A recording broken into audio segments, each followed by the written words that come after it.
You're good. So we're gonna have you guys just be quiet while we start this. Sure.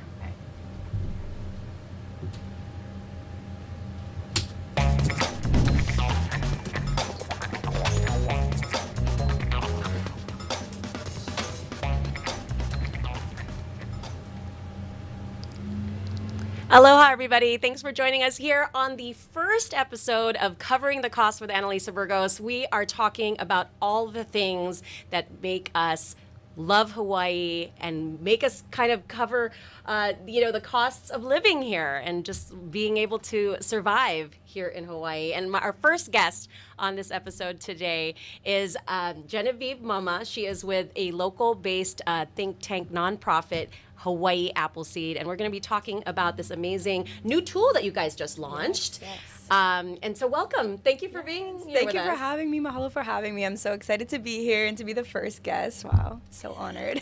And we are doing this conversation today because it happens to be opening day of the state legislature. And so a lot of conversations happening today, primarily around how, a lot of these safety nets programs, a lot of the social services that the state provides is going to keep going, considering all of the cuts, all of the budget issues that we are experiencing, not only nationally, but locally. Mm-hmm. So, and you guys are tackling this over at Hawaii Appleseed, and you came out with this new economic justice data dashboard. Yes. Whew. So for Mouthful. folks that don't know about Hawaii Appleseed, start by telling us a little bit about the organization, what you guys do. Yes, so happy to be here. First of all, thank you for having me as the first guest. I'm genuinely like, this is so exciting. But I'm Genevieve Mama. I'm a food equity policy analyst at Hawaii Appleseed, and we are a policy research think tank here in Hawaii, and we cover statewide policy issues. And so what that looks like is mainly just prioritizing Hawaii's working families and trying to make Hawaii a place that people can, stay in. And we've talked a lot about this, about how my upbringing has made me want to come back here and work for this organization. But a huge part of it is just how Hawaii's cost of living is just one of the highest in the nation. It is the highest in the nation. Mm-hmm. And that's something that at Hawaii Appleseed we're trying to work on, and we're trying to look at different programs. So things in the housing world, transportation, food, tax, and budget, and how we can work to make those policies work for local people. And, so people don't have to leave. Yeah, like we yourself. can stay here, yes. So just a little bit about Genevieve. We were talking about this before the show, just how, you epitomize this story of young people that, are raised here, grew up here, and go away for college and then want to come back, but a lot of people end up staying away just because of the high cost of living or just the inability to find good opportunities here. So maybe share a little bit about your personal story. Yeah, sure, I'd love to. I mean, it's kind of like a tale as old as time. I know so many people, a lot of my friends that, grew up with me, went to high school with me, and they went to college on the mainland. For them, it's really hard to come back because it's just not affordable to live here, and they can get a job and pay rent and have it be, so much lower than coming back here. I mean, my friends that did come back home, like me, are still living at home with our family because, in Hawaii, as much as that's like very normal, multi-generational households are not just because of the culture, but it's because of the cost of living. Like, we can't afford to get our own place. That being said, it's more than just housing. It's also, the cost of groceries. We have some of the highest groceries in our nation as well. And so for me, I went to school in Washington, D.C. I was there for 4 years, and I came back here after graduation, and honestly was just very lucky to find myself in this space in the nonprofit world and to work at Hawaii Appleseed, but it's definitely not the case for everyone. I think in certain aspects we have a lot of great job opportunities, but then in certain areas we really don't. And it's hard for young people to come back here and try to get them started and grow into something that they can see for their whole, life, if they want to get set up here. Yeah, and these are some of the decisions you have to make, right? As a young person. Oh, it's hard. And I'm still making those decisions too. Well, and But yes. all of the people over at the state capitol are making these decisions for us, right? Our elected officials are really kind of tasked with how do we help make Hawaii affordable, not just for young people, but kapuna, everyone across the board, right? And so tell us about this economic dashboard. Yes. Everyone loves data. It's all about the Yes. data right now, right? It really is, and it's very important. I think, so I was working with one of my colleagues, Devin. He couldn't be here, but shout out Devin. Shout out Devin, he's watching. Shout out Devin, he's watching. Okay. We worked to make this economic justice data dashboard, and the idea was that we wanted to see data dispersed at a very, very local level. So in Hawaii, we have a lot of great data, but a lot of it just looks at data statewide or maybe countywide, but even as we know, countywide data can span multiple islands, and there's so much difference in the geography of just one island. Like, we kind of know that there can be one area that has like very high cost of living, one that's very low, but they can have different factors affecting them. And so we wanted to look at that at a niche level, and that's something that was a little bit of a challenge at first, I would say, for us, because we don't really have a lot of data that's aggregated at the level that might just go by like zip code or your Senate district level. And so what we have 4 different geographies on the dashboard, and you can look at data from 3 different general categories, and you can look at it at the county level, at the state level, but then this is the real money, which is the state house district level and the state Senate district level. And that's something that's like not really been done before. So we were able to look at different factors like the Alice population, things like median rent, things like the housing cost burden. And we wanted it to be a tool, honestly, for us, because we were like, we need this data. Yeah. Where is it? How can I easily access it? And then we were like, actually, this might be helpful for other people.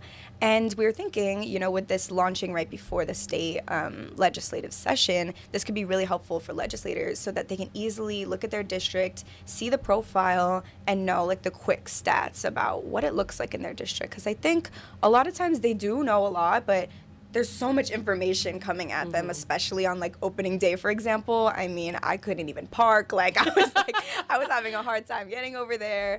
And I think some of my colleagues are still there now, talking to legislators, and hopefully this can be a tool that they can use. And, you can also look and see your neighborhood and see like what feels right, what feels familiar, and what you might not even know. Well, we can't pull it up right now, but I want to encourage everybody to go on hawaiiappleseed.org/data-dashboard or data dashboard. Yes. And because I was playing with it also, and it was so interesting just to visualize everything that you were talking about, and just there's a lot of these menus that you could change that you were talking about just to search by. Now remind people about Alice, because that's a very specific type of population that a lot of us kind of fall under, right? But we may not realize that. Yeah. So Alice it stands for asset limited, income constrained, but employed.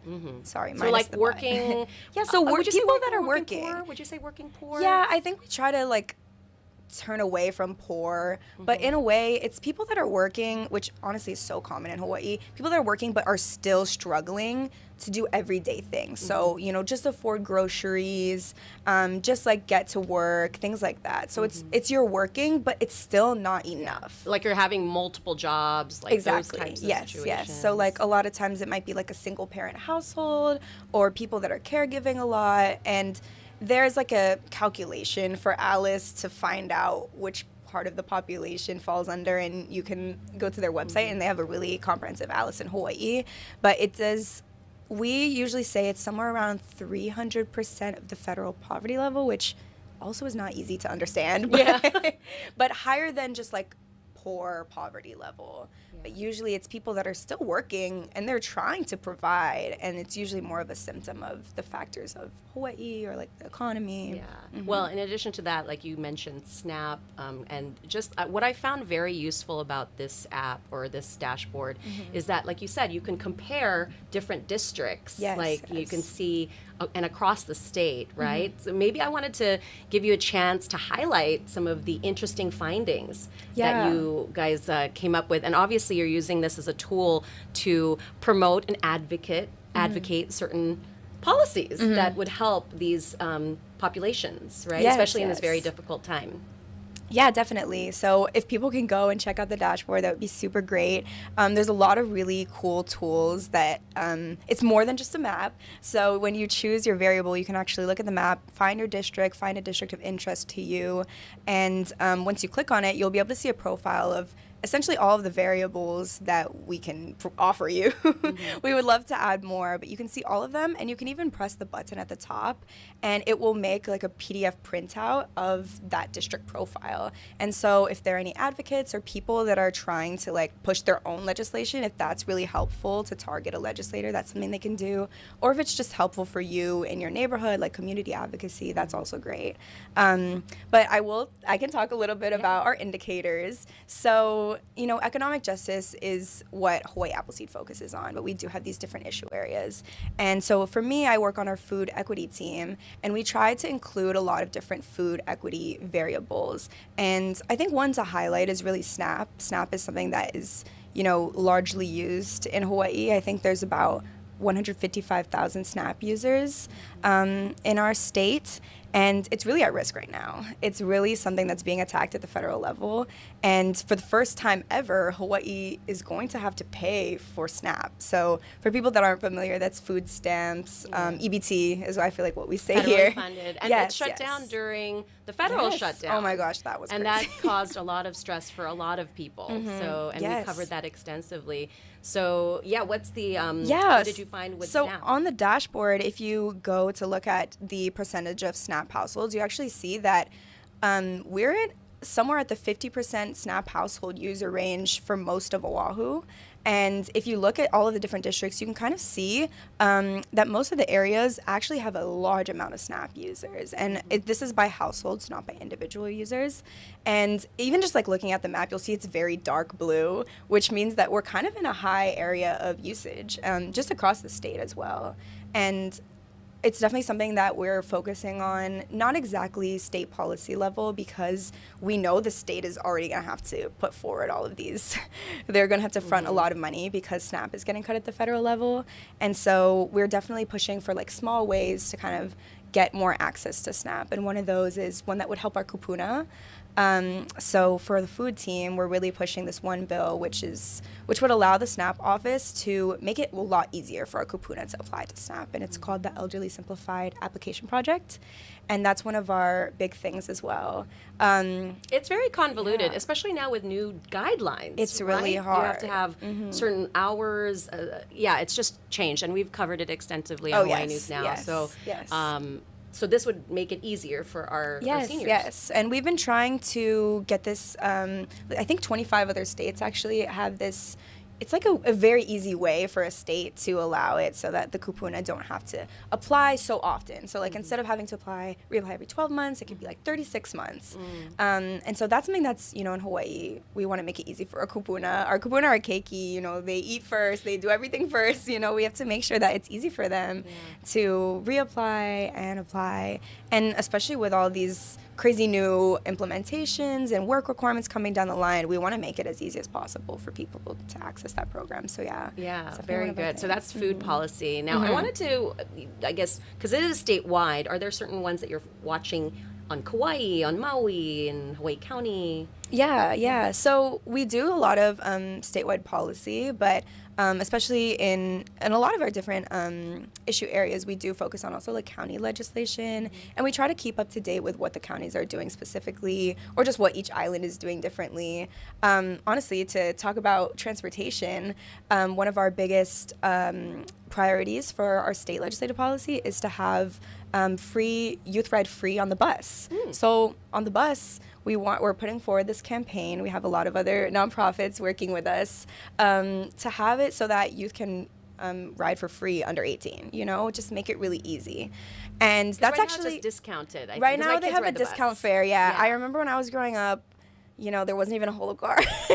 I think I put like $1.25 in. Now it's a little bit more, but it's discounted. But actually in Maui County, they have free fares for everyone riding the bus. Oh, yes. okay. So that's something that, I mean, I think there's still a process. You have to get like a free fare card, but you don't have to pay, which is really That's a amazing. good perk, at Yes, least, and yeah. so we like to look to the counties to hopefully, you know, make that like a statewide policy. So if we could have that everywhere, that would be great. And, you know, Maui County, they're like, we already have kids going on for free, so whatever. But, you know, But we on the could get flip there for side, the it does rest. generate income for the county, though. So Yeah. you'd have to like, how would you make up that lost income if you gave those rides for free? Yeah, covering the cost. This is it, right? It's like, That's where's what that we're money doing. gonna go? Yeah, I think something that's like for the bus system, I know that the majority of the bus is actually already paid for by the city funds. So I think it comes out of their general funds, which would be like property taxes. And so the bus isn't like a revenue making machine. We're not making any profit off of it actually. So to actually cover that part that would be free would be like a lot smaller. And Hawaii Appleseed, we like to push forward a lot of different ways that we can raise revenue, which I know isn't very exciting, but it's a reality. It's important. It's very reality. Okay, we're going to have to take a quick break. We are still going to continue the conversation around covering the cost. Again, the state legislature opening today. We have Genevieve Mama of Hawaii Appleseed talking to us about all these issues. We'll be right back. Don't go away. From the moment you wake up. Hawaii News Now brings you the stories that impact your day. Why am I sweating? On the breaking news, we go live to Casey Lund. Ready with the push alert? I'm going live. We have an update to the breaking news we brought you this morning on Sunrise. Okay, guys, as soon as this wraps, toss to Mahia. And we've been covering this story all day. Now we go live to Mahia for a new development. Stand by for breaking news. They just captured the suspect. That's confirmed. Yes, sources just confirmed it. The news you need the moment it breaks. Here on Hawaii News Now. Okay, and we're back here on Covering the Cost. We are joined in the studio now by Genevieve Mama. She is with Hawaii Appleseed, a local-based think tank nonprofit. And we've been talking about a lot of the issues that the legislators are going to be talking about this session, the legislative session opening today. And we left off with transportation. Now, I know we've talked about food policy, transportation. What other issues are you guys following? Yeah, so I think we just left off talking about taxes. Oh, yes. And revenue. And I think like covering the cost, this is kind of a big question. Just in general, in Hawaii, we've been talking a lot about this budget hole that we have this session. People are very worried because we have a lot of programs that we want to fund and we don't have a lot of money coming in. So Hawaii Appleseed, we actually are launching a Hawaii Tax Fairness Coalition. And we're pushing for a bunch of different ways to raise revenue in a fair way. So ensuring that, local people aren't the ones paying and we're having a fair share for, the richest people that are on our islands. And so for people that are interested in that campaign, definitely visit hightaxfairness.org. But one of the things I could talk about is like paying this fair share. I think at Hawaii Appleseed, when we're pushing for economic justice, we're really looking at equity. And so we're talking about, who actually can help to fund Hawaii and who isn't paying their fair share right now. And so one of our main things for taxes is capital gains tax. And it sounds really wonky, but since I'm not a tax person, I can explain it in a non-wonky Yes, way. explain it to the regular average person. Yes, exactly. So essentially what a lot of rich people in Hawaii can do is they can use their assets, so any huge things that they own, and they like can real get estate yeah, property. like real estate, and they are taxed at a lower rate for it. And so right now, I think our capital gains tax rate is around 7.25%, and it's significantly lower than income tax. So essentially, it's a way for people that have a lot of assets, which unfortunately most everyday people don't have. We're talking really big assets. They can go through with this loophole where they're essentially keeping all of their wealth in their assets, and they're not paying for it in the same way that we might pay a large share for our income taxes. And so one of our big pushes is to increase that. Ideally, it would be at the same rate as income tax, but in past sessions we pushed for around 9% or a small increase. And that's just to make sure that, people like our richest 1% are paying their fair share. And especially with Act 46, which was our recent state level tax cuts, we do think that, tax cuts can be really helpful for the everyday person. But the most recent tax cuts, they benefited the rich. And Are you talking about this historic tax cut that just went into effect? Yes. Okay. Act 46 is like the name of the bill and everything. But just last session, or just 2 sessions ago. Yeah. But I think to kind of challenge you on Yes, that, right? go for it. The community, the business community, when you talk about that, obviously, when you're talking about the different levels of socioeconomic demographics, the business community has argued that they're the ones that kind of help generate jobs, help kind of drive the economy, and these types of breaks will help them, especially in a time where we're experiencing mild recession and where we've been forecasted to go into that. So how would you, I guess, address that concern from like the business community and the community that's at that level? Yeah, I think I think a lot of it can be looked at differently. So maybe the tax cuts might be more for like a household, but like when we're talking about capital gains, that's not looking at taxing businesses. That's looking at taxing individuals and their assets. But yeah, I mean, it's definitely a valid argument, and I think that, you know, me as a person, as a taxpayer, seeing a tax break at the end of the year is great. You know, I want to see that 335, I think, was the average reduction for maybe the lowest 20% of earners. Anyway, you know, if I see $400 less from a year, I'm happy. But it's just knowing that the top 1% got they got a $6,000 tax break, that kind of changes things. And I think also, unfortunately, the Hawaii tax cuts I don't think that they knew this, but it came also with all of these federal implications. Yeah, it wasn't timed. And so exactly, so that wasn't timed. If that didn't happen together, it might look a lot different. And so I think now we're kind of in this state where we're looking for emergency appropriations because of the federal cuts, which is, you know, has nothing to do with the state cuts. But because those two kind of happen at the same time, it's like, oh shoot, this is like hitting us, because it was passed in 2024, and then 2025 we have our new administration, and now we're gonna have to pay, like I said, SNAP. I mean, SNAP was a historically entirely federally funded program, and so that was like money we're getting from the feds, which is great. You know, we don't have to add more taxpayer dollars. And now that's something that the state is going to have to pay potentially up to $100 million a year for. And it's like, where are we going to get that money from? And so, I mean, literally comes back to covering the costs. It's like, where are we getting that money from, and how are we going to do that? And so from Hawaii Appleseed's perspective, we're trying to look at the most fair way to tax, knowing that we're going to have to get taxpayer money at a certain point. And these are some of the difficult decisions that lawmakers are facing, is trying to do the priorities, but then, you know, obviously there's a lot of lobbyists, there's a lot of interests. There's a lot of us knocking on everyone's literally right now. They're all over there, you know, knocking on everyone's door.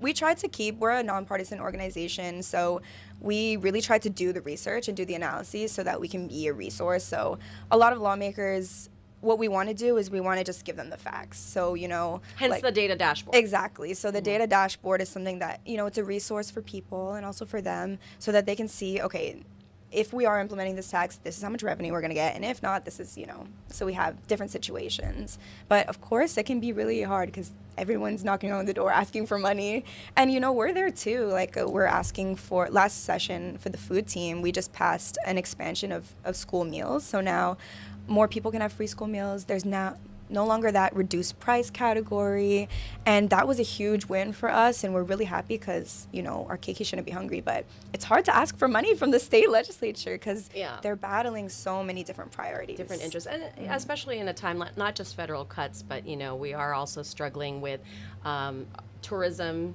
down, you know, all of these regular drivers of our economy are suffering. So I think there's so many different priorities. But I wanted to turn back to, I guess, housing now. Yes. Because we talked about it at the beginning about you people living with in multiple generational households because just the inability to afford being on their own too, right? Yes. So at Hawaii Appleseed, we have a lot of different ideas for pushing housing. I think one of the ones that really kind of sticks is this idea of kama'aina housing, or locals only housing, and that would just be keeping, you know, locals in the housing market.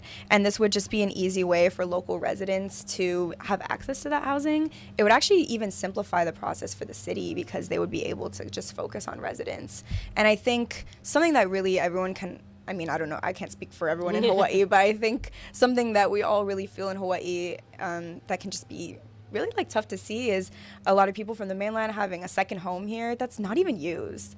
Or, I mean, like the Airbnb situation, that was a huge, like, you know, that was a problem as well. People having these homes and making them extremely expensive to rent. And so now local people can't be here. So having this locals only housing market is huge. And if you look at the data dashboard, we have a few factors related to housing. One of them is the housing burden cost or the housing cost burden. And that one's really interesting. A lot of people were asking me about it. And that's essentially the percentage of households in that area who spend 30% of their income on housing. And it's funny because in Hawaii, like, it's kind of normal to spend 30%. It doesn't sound like a burden. You're like, oh, that's just normal. Because people spend 50% of their income on housing.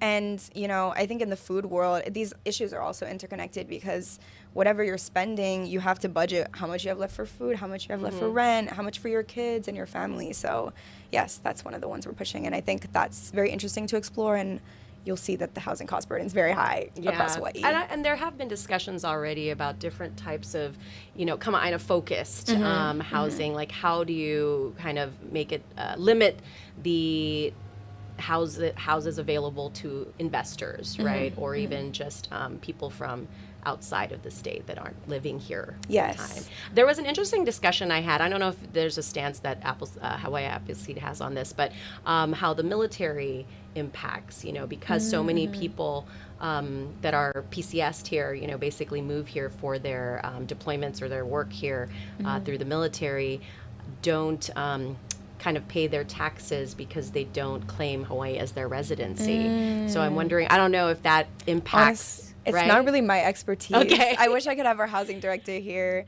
I know that military on a future Yes, segment. actually. On a future segment. Housing is such a big I was issue. going to say it's going to take up an hour of your time for sure. But yeah, I mean, it's crazy actually how and much the competition for the market. available rentals and housing, because they do get a stipend as part of their you know, military benefits. And so competing with that, a local competing with that kind of big amount is difficult, right? Right, and that's why having this like locals only housing market would really make it easier for people here. But I will also say people are leaving at a very fast rate too. So, you know, we're trying to push all of these things at the state legislature, but we're really hoping to make some big wins because, you know, every year that something doesn't happen, there's just more people leaving. Yeah, and the it's like, out-migration. yeah. My friends, my family, I'm like, so it really means a lot to try to actually push for these small policies. But I will say we can't do it without having a lot of people, a lot of support. And we try to also work with the community, even outside of legislative session. But right now, definitely stay tuned. There's going to be a lot. Well, and this is definitely is the time to get people engaged. And this is hence, you know, the importance of data like this, because by educating the public, they can get more informed, right? And I feel like that's the goal here. So now that we've talked about these issues, what is the concrete action? Like, what should people be doing right now to help if they can? Yeah, I would say if people are interested in Hawaii Appleseed, you can go onto our website, Hawaii Appleseed or haiappleseed.org/subscribe, and that's how you can get onto our newsletter. And literally, if you're interested in any of these things that I talked about today, we will put out information, everything from food to transportation to housing. And a concrete action that you can do is to sign up for those action alerts, because legislative session is starting and we will be needing people to go in person and testify or write testimony. And I think that's honestly a huge thing for us. It's really helpful to have the community backing us on some of these policies. I think last session, like I was saying before, we had a huge win with school meals expanding, and we wouldn't have been able to do it without the keiki. Like, without keiki and our teachers, you know, showing up and telling us these really hard stories about not having snacks in school and how it's hard to focus. And so if you're really interested, definitely check out our website. If you're interested in the tax reform, we do have an event this weekend on Saturday. And if you visit our website, hightaxfairness.org, then you can get informed there. Or if you're just curious, like, what are these people trying to do? Are these people trying to tax me more? Yeah. Check out the website and you can see what we're asking for, because, you know, we want people from all sides to be engaged, because we really want to look at how are we going to fund our future? What is the world going to look like for our keiki? And how are we going to afford just to live here? Literally. Right? Covering all of these very high costs of living here. You were mentioning, you know, just the discussion between the other side, right? Like, so when you talk to other people, their concern is, you know, when we talk about social safety net, again, playing devil's advocate, when you talk about social safety nets and social services, shouldn't the government do its part to limit spending and, again, like you said, not put the tax burden on regular folks, because, you know, we already are like the highest in the country, right, in terms of tax burden. So shouldn't the government do its part to limit spending on, you know, so that we don't need more income coming from taxes. Yeah, I mean, I think that's definitely like a huge thing that we've seen in the past few years, and that was why Act 46 tried to reduce the income taxes. And I think it's definitely a great point. And I mean, like I said before, as a taxpayer, it's really hard to see, you know, how much I'm paying in taxes and then, you know, see the rail take so long to go up. But it really is just a balancing act of what we want to invest in and where we see those priorities going. And so for things like SNAP and for Medicaid, you know, most people that are receiving those benefits, if they're working, they're subject to work requirements. So they have all of these things in place to make sure that actually make it really hard to get some of the benefits. And for those that are getting it, like, I think there's this misconception that with some of our social safety benefits that people are just kind of like sitting at home on their couch and then going and getting their EBT card. People think that. People really do think that they're just kind of mooching off the system. Yeah, and I think that there are a lot of ways that the SNAP system has monitored that situation to make sure that that's not the case. And so that's with these like work requirements, making sure that people are on disability, or making sure that it's actually our kupuna that aren't working anymore. And it's actually, you know, very wild because in Hawaii, because our cost of living is so high, more people can, or I mean, not more people, but people can be on that program even if they are working a lot. And it's just because they don't meet those income thresholds to not even be on the program. So like, even if you're making a lot of money because it's going to your rent, you're subject to those work requirements, and it's still hard to get on. But I mean, I will say that with our social safety nets, it's definitely just a competing priorities. So at the end of the day, like, the Hawaii state budget is maybe like a little less than $20 million a year, and it's really just deciding where do we want that to go, you know? And I think going forward, like I said, it's just been really hard with the federal cuts as well, because now the state's gonna have even more to pay. Yeah, and that's the discussions that they're having over that's going to be underway already. Oh yes, it's already been underway. But anyway, so Genevieve, just to wrap it all up in a nice kind of bow, what is the underlying message to people out there who are watching and kind of looking at the session? Is there kind of a hope or a takeaway that you are hoping for this particular session in this particular year? Yes, I think, you know, we've talked a lot about a lot of just like scary things and challenges, and sometimes the data can be hard to look at. But I think what our data shows from this dashboard is what we've all been kind of living. You know, it's really just putting into numbers ideas that we already know about our communities, whether it's like the literal state legislative district being high ALICE rates, or just, you know, how much groceries cost in where you live versus how much groceries cost on a neighbor island or on Lanai, where there's only 2 grocery stores.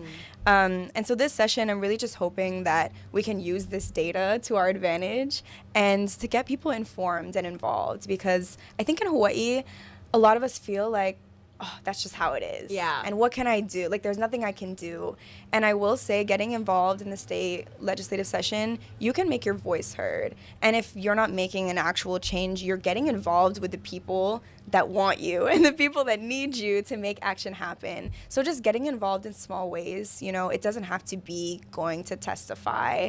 If that's what you want to do, great. But it also could just be getting involved with your local organizations, whatever kind of makes you mad or whatever makes you happy, whether that's like, you know, your community garden, your housing group, or literally anything. Anything can At help a change. small level, yes. Yeah. And trying to find like-minded people, I would say, is a huge thing as well. Yeah. No, that's a great message, because again, sometimes we get so bogged down in our everyday life, the grind, right? We're just trying to survive, trying to pay the costs that, you know, to be here, but to get engaged, we can actually be more proponent of change. Yes, definitely. So if that's interesting to you, check out our website for sure. You can contact us. We're always trying to get people engaged. Literally, whatever it is, even if you want to like have a fun debate with us, we'll be there.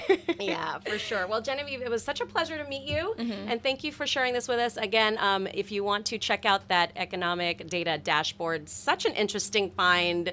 I had a very good time trying to like learn more about all the different districts and how different they are. So check that out on their website. All right, that's going to do it for us. Genevieve Mama with Hawaii Appleseed joining us, and that is all for us on this first episode of Covering the Cost. Thank you so much for joining us, and join us every Wednesday at 12:30 p.m. This is an ongoing discussion that we're going to have for sure, and you can catch this episode, stream it on demand on the HNN streaming app. I'm Annalisa Burgos. We'll see you next time. Mahalo.